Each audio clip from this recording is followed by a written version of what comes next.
Mindar ceffyl clippity-clop, mindar ceffyl drott, drott, drott, lan i'r mynydd I lawr y cwm. Draw dros y dolydd, bwm, bwm, bwm. Gyrru a gyrru. Croeso and welcome to Tales for Wales, the pod that never fails to tow the cart of history, the carriage of booze, the wagon of banter. As usual, I am Jack, your co-driver for this evening, but I'm joined by the man with the reins, the man that gets you from A to B, the enigmatic Frankenberry. You always start off and I go, I don't like this. And then about 3 lines in, I go, I fucking love this. Yeah. It's my talent. Also, a minute ago, you said to me, what's another word for driver? And was your alternative co-driver? Is that the word you came up with? No. Oh, was it I the was reins? the co-driver. I went man with the reins. I thought that was a bit more romantic. Yeah, I like that. That's not too bad. Yeah, if I just went, I'm a co-driver, but the other one's a driver. The driver. He's the actual Adam Driver of the whole affair. Yeah. Adam Driver would have been good. That's a good reference. Also, thanks for outing me as someone who can't think of his own words. Well, like we say every time, we're really not good at like scripted stuff. Which kind of, I suppose, is a good thing for the pod, but like we don't ever like whenever we have to write. So we're not very good at forward planning. So whenever we do these, we always go, yeah. So I've done the notes for today's episode, and then so that Jack knows it's kind of on him to do the intro. But we never ever prep that. So when Jack's done it, and then he goes, "Oh, Frank, so you got something written down?" I'm like, no, absolutely not. And then we panic, and we just have the other one to sit in silence whilst the other one thinks of something to introduce it. Yeah, all you hear is the little click clacking of the keyboard, don't you go? And then people go, "Oh, sorry, oh shit, no, yeah, shit, oh fuck, that ain't going good." What's another word for driver? Yeah, as I'm just scrolling through my phone waiting to see. This could be a fraught episode because me and Jack, it's currently 5 to 11 on a Tuesday night, and we've just come off like 4 hours of playing Xbox with our friends, and it got curtailed because Jack lost his head. Because we all play Xbox and he's got a PlayStation. This is very intricate nerd shit, but it made it quite hard for him to play another game with us. And Jack, who is cool as a cucumber kind of person, really, I'm the hothead. I'm the one who's angry and like gets really reactive and has to say sorry.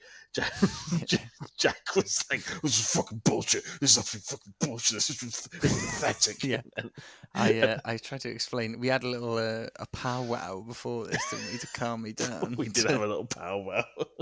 Yeah, but basically, I tried to explain to Frank, and he knows full well that there's very few things that like sort of rattle you, get my goat, right? But one of the things is like a certain aspect of technology or some sort of thing like that doesn't perform the service that it was created for. So like I was trying to get on a chat with the boys. This game we're trying to play has cross-party chat, apparently, for all you nerds out there. Basically, going from PlayStation to Xbox. Oh, Jesus, do you have to fart? I didn't think you'd pick it up. You said that the last time, and it very much does. Your mic's impeccable. You're lucky this isn't a Patreon. The Patreons don't get edited. So, yeah. We might leave that in. We might not.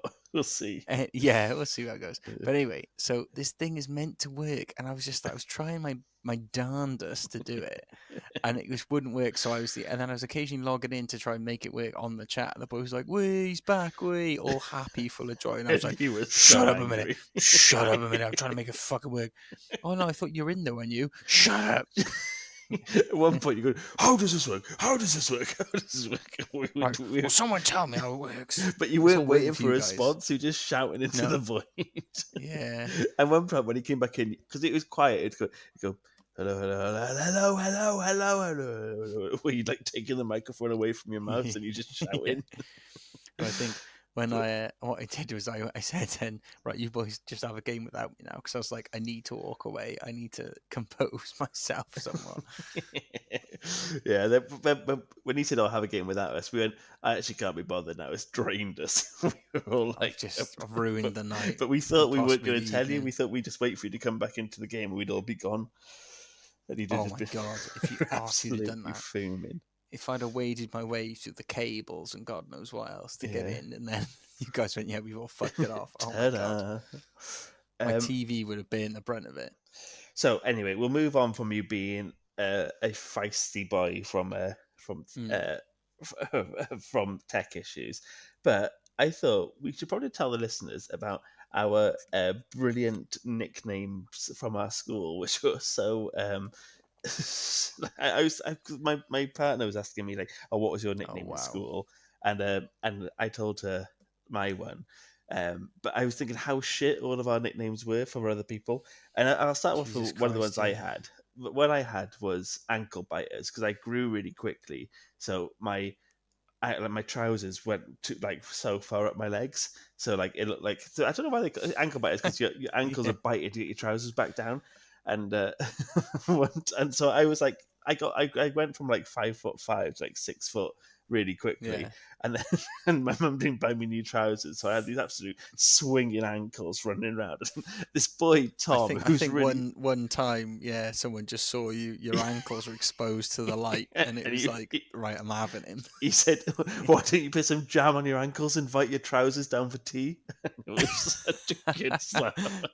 That is a great slam. It is Actually, pretty good, that's isn't it? absolute a slam beyond its years as well. Because like someone that young should be able to You know, come it's a up with something proper that old man clever. thing to say, isn't it? Put some Yeah, jam on your ankles, invite your trousers down for tea, is yeah. it, son? Yeah.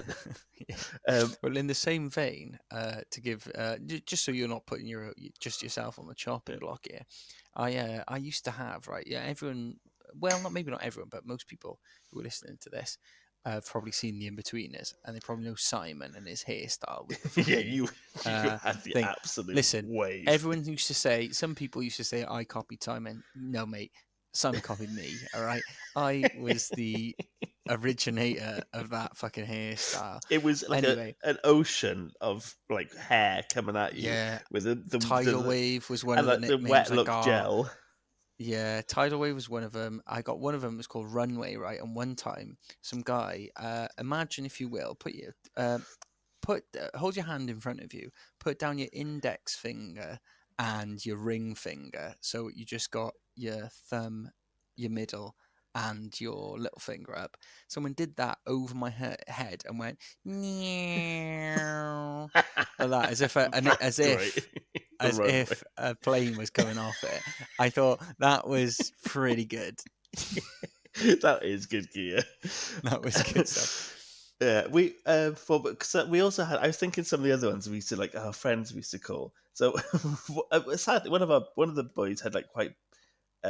He had a big head, so it looked like Alien. But instead of calling him just Alien, he used to call him AVP for Alien versus Oh Predator. God, yeah, that was great. At Because one point, he did look a bit like a mix of both as well. For any sci-fi nuts out there. but some of them were so. I wrote them down. So like, one of them was just called Poo Suit because he wore a tracksuit that was brown, so it was Poo Suit was Suit. so good. I know who that is. Yeah. Yeah, one boy wore a trucker's cap, so we just called him Trucker.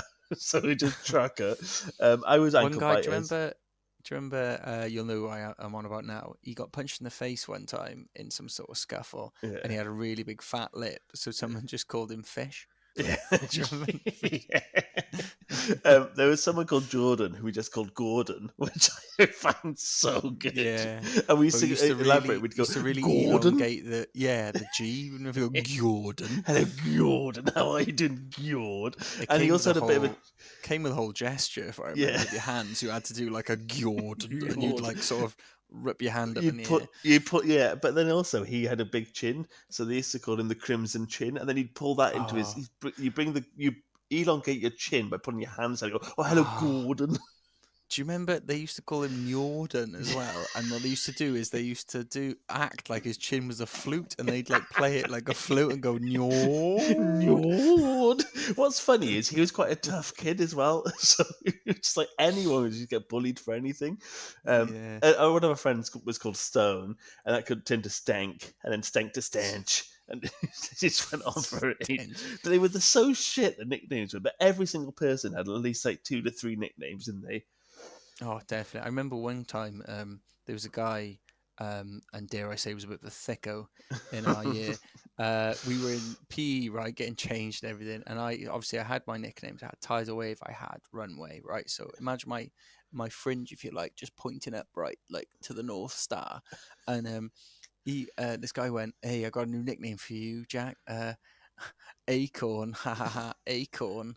And I was like, Acorn, and I was running through my mind all these scenarios. Like, is it like the little tiny bit on the top of an acorn when it's falling off the trees? I was like, that seems a bit specific.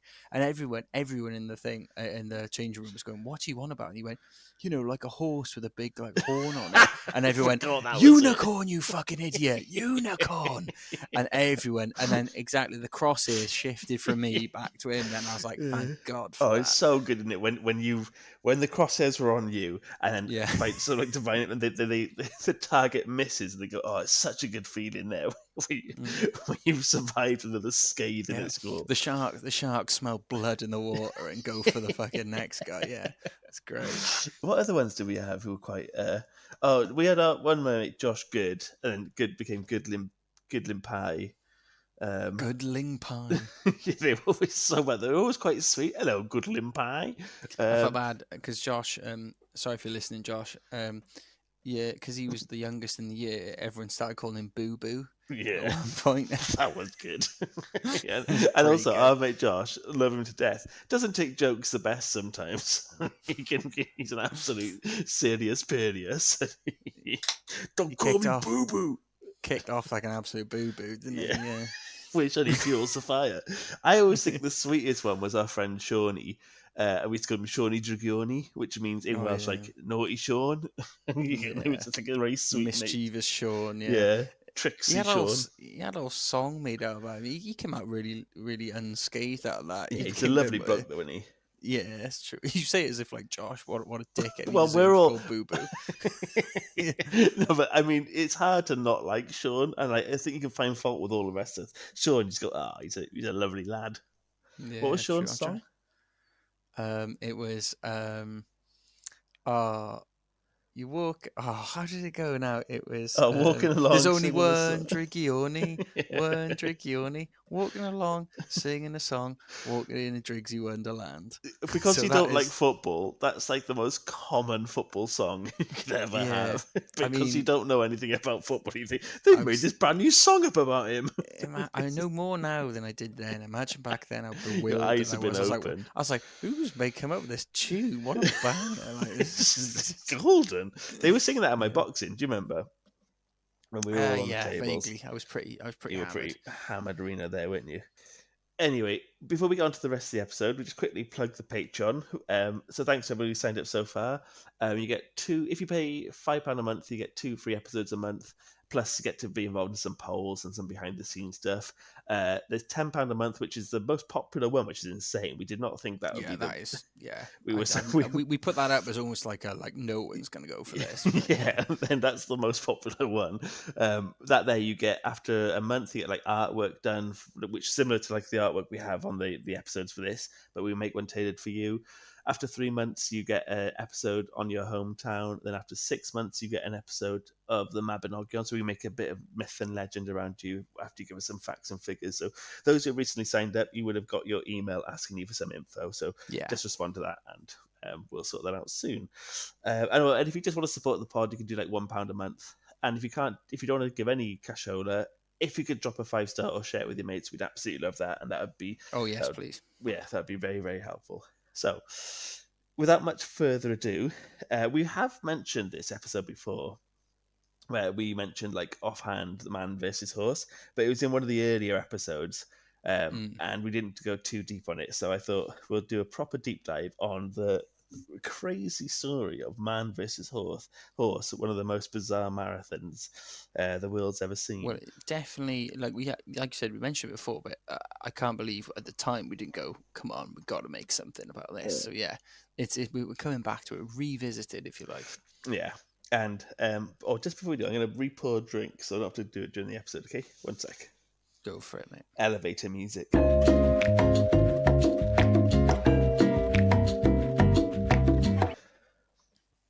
So So this is the only marathon that sounds of any interest to me. It started back in 1980 when local landlord Gordon Green, which sounds like a Marvel character, Oh, doesn't it? Gordon. Hello, Gordon. Absolute. Yeah. Absolute. The chin flute again. Gord. But in that, like, don't they do like alliteration in Marvel films? Is it? Mm. Is it? Am I right in that? In comics in general, mate. Yeah. Peter Parker and Gordon so on. Green. There is more than Peter Parker. I just can't think of him. What would a landlord's superpower be? The ability to throw out drunks like incredibly far, so like launch them from like Aberystwyth to Caersus. That'd be that'd be one Yeah. powerful thing. What else could they have? What a landlord's superpower. Yeah, if they got Uh, bit by like or they drunk a radioactive pint. Being able to stare at you and tell if you're lying, but only about how little rent you've paid. So if you went, I'm really skint this month, they could Oh just give you a no, stare, go, no, I spent it all. I meant like pub landlord. Oh, I see what you mean. Not as if like he's gonna come round and say turf you out. He's a local pub landlord. Sorry. Ah, okay, I got Yeah. you right. That gives it a bit more fun to it instead Yeah, of and more that seriousness. explains the drunk reference I said of throwing drunks out incredibly far. Yeah. I was thinking like, well, if they're renting, then it's their right to be drunk in their own home. Uh, a landlord, like a pub landlord. Yeah, the ability to like Um, illegally stream sports to any electrical device, so they can like get. yeah. They're pretty big on that, aren't they? Oh, you know what? It would be a good one. Even though we've been to a pub many a time that has done this, the North Star, the one just have the immaculate ability with your hands to take someone's card in your hands and give them the change back that they needed.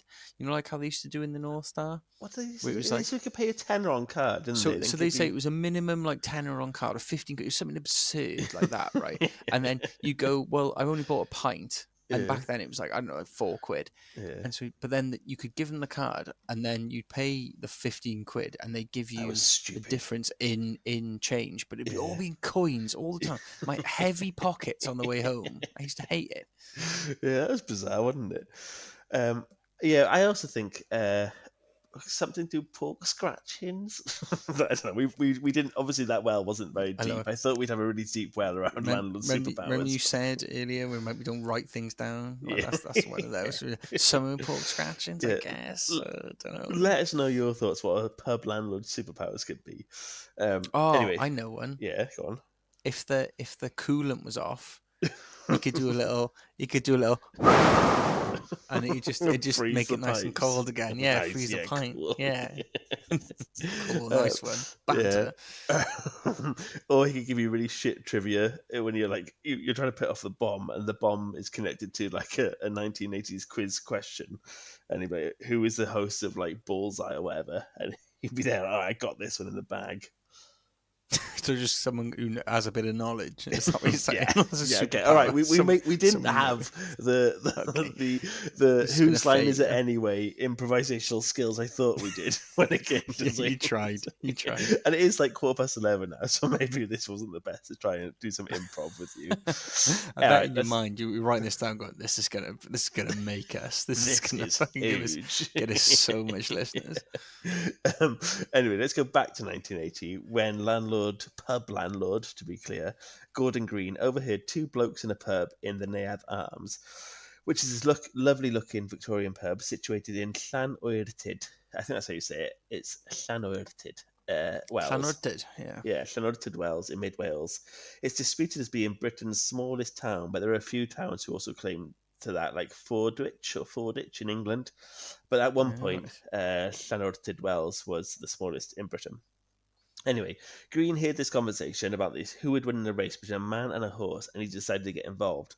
One of the people arguing was his local huntsman, Glyn Jones, who was adamant that the horse would clearly beat a bloke in a race.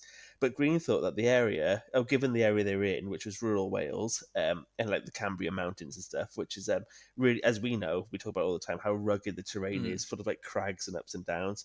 He thought that during this race, that two legs would be better than four when it comes to the quick rises and climbs and descents. I was going to say the landscape there, the downfall of many a heavy horse Exactly. throughout history. So he was a historian himself, so that's what he was thinking. So like all Exactly. good trips to the pub, the conversation became all consuming, and they stopped whatever they were doing, and loads of people joined in this big conversation, and then they decided to put it to an actual test. Now, before I go on, I want to talk a little bit more about Gordon Green, the landlord, and the area of Llanordted. The town, which had a population of about 600 back then, and in the 80s was very much in the doldrums and desperately in need of a boost. But before Green turned up, the last person to put this place on the map was the Reverend Theophilus. I don't know, Theophilus Evans in 1732. This is a classic example of people in Wales just being fucking mental. And he stumbled upon this really healthy looking frog in a local well, which had a really strong sulphurous stench coming out of it. And he thought, oh, I bet that fucking stink gubbin infested water is what's giving this little freak his beautiful green skin complexion. So he saw this frog, he Right. thought, that frog's looking good, and that well's looking smelly. This must be connected. Yeah. So Evans reportedly drank and bathed in the water, and it wow. cured his scurvy. And the news went viral, and all the top 18th century influencers all came clamoring to head there. And so another spa town popped up. And when I say another, this area is quite famous for having a lot of spa towns, like Llandrindod-Wells. A lot of these places that had wells, in like the 1800s, they became these Victorian spa towns where loads of Londoners would come to escape the pollution and have a nice holiday. Yeah. So this tiny town started to flourish, and these towns are beautiful. They're still well preserved today, and they have these great Victorian buildings. And like, have you been to Llandrindod-Wells? It's really nice there. Yeah, I think I've actually. I went last year Yeah, on my trip up. No, on the way up, we went up it's a there. lovely little place to stop off in. So anyway, this tiny town started to flourish thanks to this mad old reverend, and it had in its pomp, it had 50 shops on the high street, glorious pubs, and it received about 4,000 visitors a day during the 1800s, all thanks to this guffy little well. Come and have a look at, like, go get Green as a frog in these fucking guffy wells. Like, it's ridiculous. However, by the 1930s, Llanordted Wells' glory years were properly fading. Then the NHS was born, and instead of dipping your bollocks in a cesspool, people actually went to the doctors. And then people started like, trust his science, yeah, and then they stopped going to these like small towns for holidays. People started traveling to France and to the continent for warmer holidays, and it really did a number on these UK holiday destinations. And then from like the mid 20th century onwards, the town was in steady decline. So fast forward to 1975, when Gordon Green first arrived there after a career working in an ice cream factory and leaping out of aeroplanes for the Territorial Army. And he was brought up in the north, in Lancashire, where he met his wife-to-be, Diana, who was a Welsh nurse in London. So when they were there, they had Lady Di and him had 3 children, and after that, they said to move back to Wales for a different pace of life. But Green was always an adventurous bloke, and he found that running a rural pub in this past its prime holiday destination didn't exactly prove to be like the excitement he was hoping for, or as easy as he thought it would be. So, Llanordted Wells is situated in the Cambrian Mountains, and it's a sparse region, sometimes referred to as the Green Desert, which I always think is a bit funny. Slam. It is. It's not a huge amount around there, but it's pretty. But it can be quite. It's not like heavily forested anymore. It's quite like it's just a lot of green and a lot of mountains. And the surrounding area is known for its lack of roads and being the hideout for one of the. We're going to cover this as well, by the way. But in this area, it was the world's biggest LSD manufacturing rings. And in the mid 70s, there's an operation called Operation Julie that eventually busted it. But we're going to cover this in a different episode because that operation just sounds fucking mental. And we've actually had someone message us before saying cover Operation Julie, and I kind of forgot to add it to our list. But it's it just seemed mental. And the town itself is on the A483, but it's always been difficult to get people to stop there. So it's near quite a busy road, but people just always went through there. And there was like a riding school that used to people used to go to the riding school. So when they were in the riding school, they didn't stay in the local areas. But when that closed, the hotels, the pubs were really affected, and it was looking like most of the place in this small town was about to become derelict and abandoned. And just the nature of small towns, they need something to bring in consumers and customers. So Green thought back about this, and he thought back when he was in Spain, when he used to visit, when he went to Pamplona. I might have got that wrong, but it's a town with the run of the bulls. And he remembered seeing thousands of these visitors during this relatively small place, and he thought he could recreate that in Llanordted Wells and revive the town. So he thought, all right, let's do the very first ever man v horse marathon.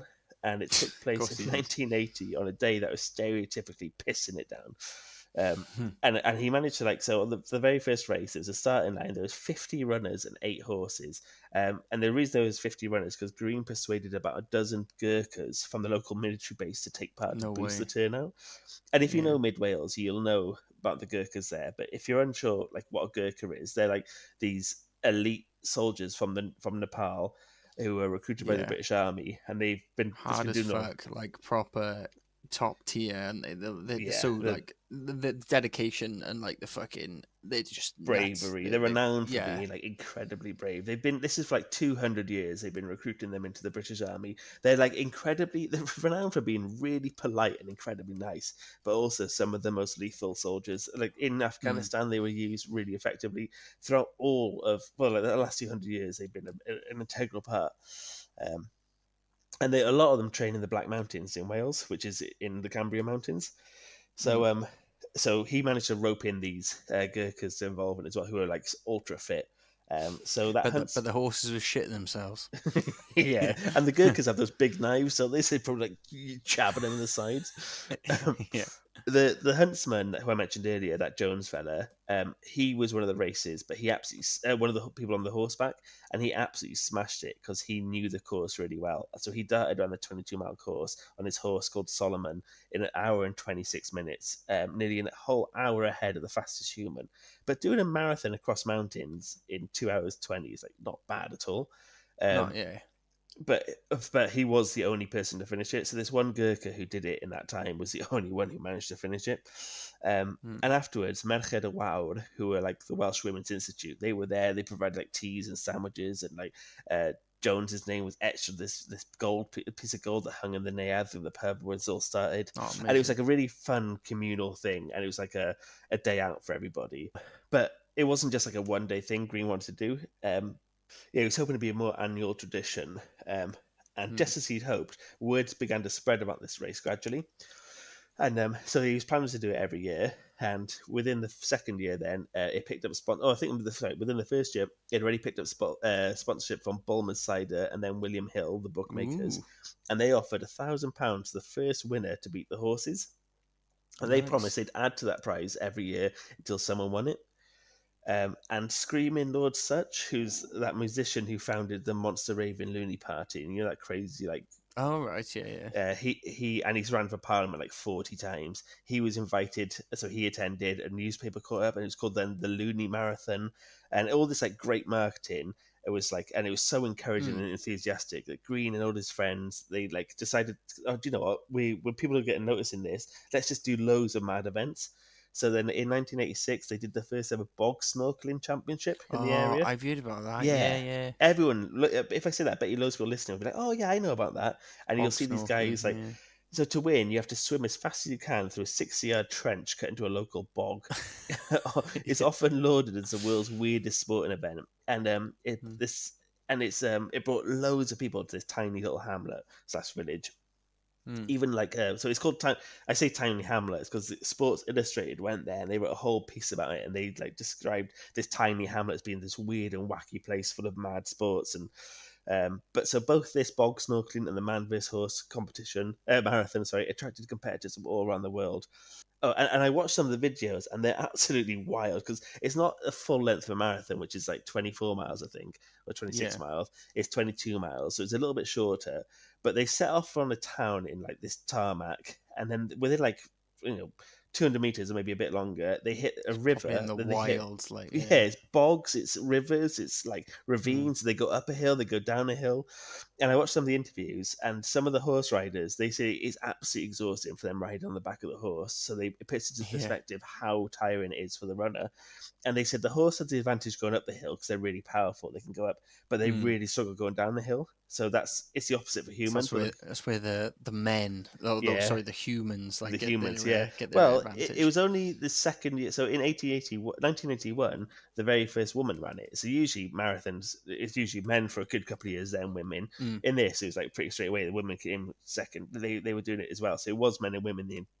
Bar one year, it was always men and women. Hmm.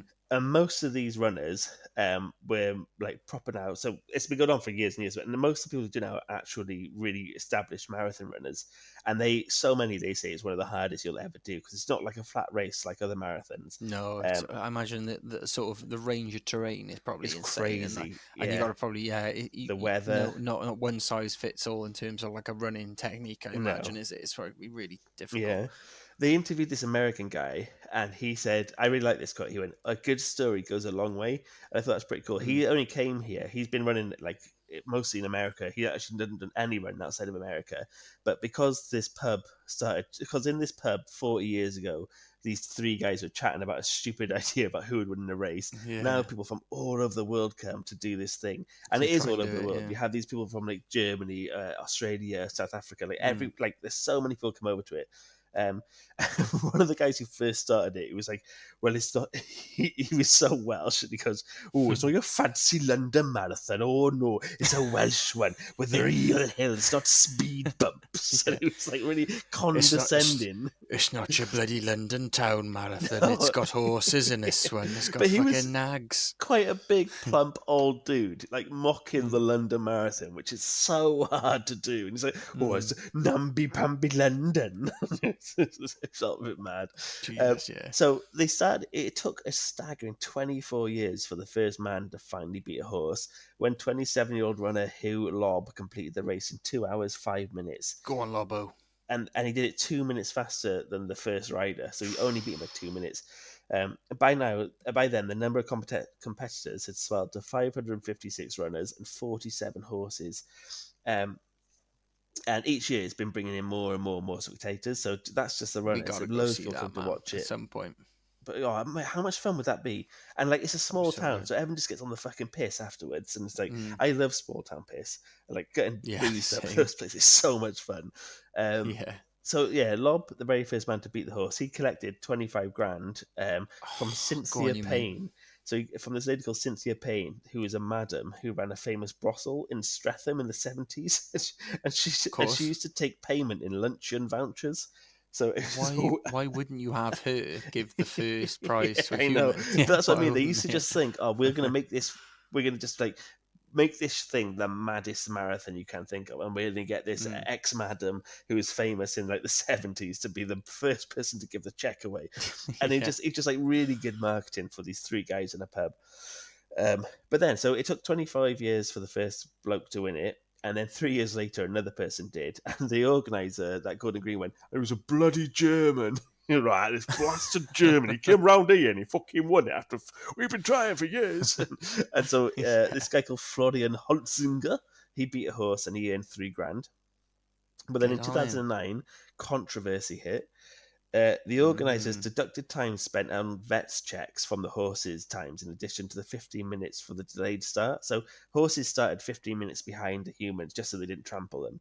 Um, but they also added like a time. They deducted time spent for vets checks. This deduction of the additional time enabled the first horse to triumph by 8 minutes.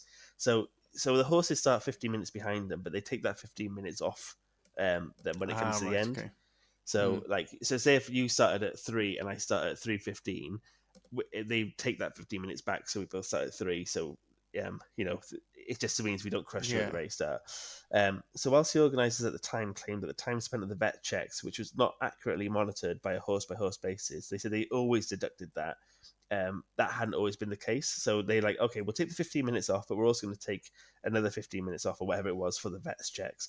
But that wasn't, sometimes the vet checks didn't take that long and stuff. So the fastest runner, Martin Cox, he would have actually beaten the original horse. He refused to accept the winner's trophy for the human in protest of the decision. So he was like, "No, I'm not. I actually should have Okay. won this." And I thought also, you were going to say like there was a doping scandal or something. Like the one of the horses was the Lance Armstrong of the fucking horse versus man world, and was like he's been doing blood. He's been doing blood he's got donkey transfusions. blood in him. He's got donkey. He's got donkey. You know they can run faster. So it just shows like how serious people take this race. Like there was like genuinely people were really upset about it. And also what's slightly different, the course changes quite a bit. So it changed sometimes to being 24 miles, but those extra 2 miles made it quite unfair for the humans, because the horses then on this flat final 2 mile straight would just always Or they catch can up. just smash it, yeah. Yeah, so there's a scoreboard on Wikipedia as well for every single year with the winner for who won it and stuff like that. And like it's got the name of the fastest horse in their time, the name of the fastest human in their time, then the difference between the human and the horse, then the information about the weather, and then the going. And the going is what I think he described the ground for a race. So it's like, oh, it's soft, it's hard, it's Okay, yeah. but they really take this thing really seriously. And on that point, in 2013, the race attracted 65 horses, and with 44 of them end up completing it, which made it the world's largest horse race as well as it being a marathon. Oh, no way. And humans have won it for the last 2 races, but it's predominantly horses that win. And horses have won, I think, one horse won by only 23 seconds as well, which is wild. So That seems mad, yeah. But then often they'll win by like a whole 30 minutes ahead of the humans and stuff. So it can be quite varied. But imagine 23 seconds, you see the horse coming behind you and overtaking you. Brum, brum, brum. Yeah, the hooves. And I think overall there's been 4 wins to the humans and 39 wins to the horses.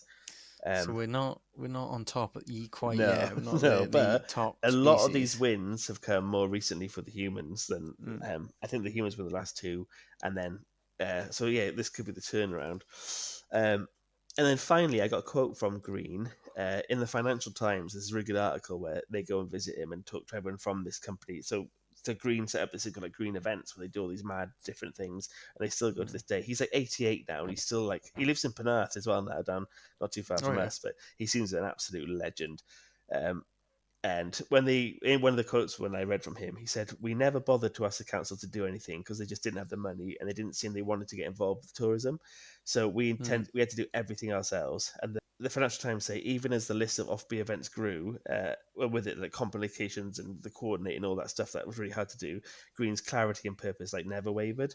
He said the whole idea was to improve the economy of Llanodtid Wells. We always said that every event had to have that as its main objective. The whole point of these events are to help the community and like really work to making sure this place doesn't like. It's not about them making any money. It's not about them like lining their pockets. Whatever. It's about making sure this community survives. And because of all his work, Green went on to win recognition by the Welsh Tourism Board for outstanding achievement, and he got an MBE thanks to his part in supporting and promoting the area and pretty much keeping this place alive. He's done like an incredible job in keeping Llanodtid Wells relevant. Every single year they get an influx of people going to see this mad as fuck horse race. That's class, man. We've got to go up and watch that at some point. I think so. Yeah, I really think we'd be allowed to. It's got to be them. Well, that's the story of Man versus Horse. Check out their Wikipedia for see who's won recently, and if you fancy getting involved, let us. If anyone who listens to this does it, let us know, and we'll definitely come watch you. Oh yeah, I can't wait to even make the album art for this for this episode. It's gonna be great. A fucking domineering horse chasing down some poor little bugger. Yeah. All right. Well, that's your lot then. Diolch am gwrando.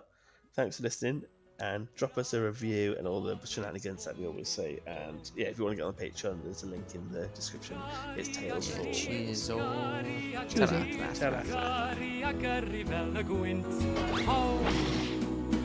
Mynd yn y tractor, brum, brum, brum. Mynd yn y tractor, brum, brum, brum. Lan i'r mynydd I lawr i'r cwm. Draw dros y dolydd, bwm, bwm, bwm.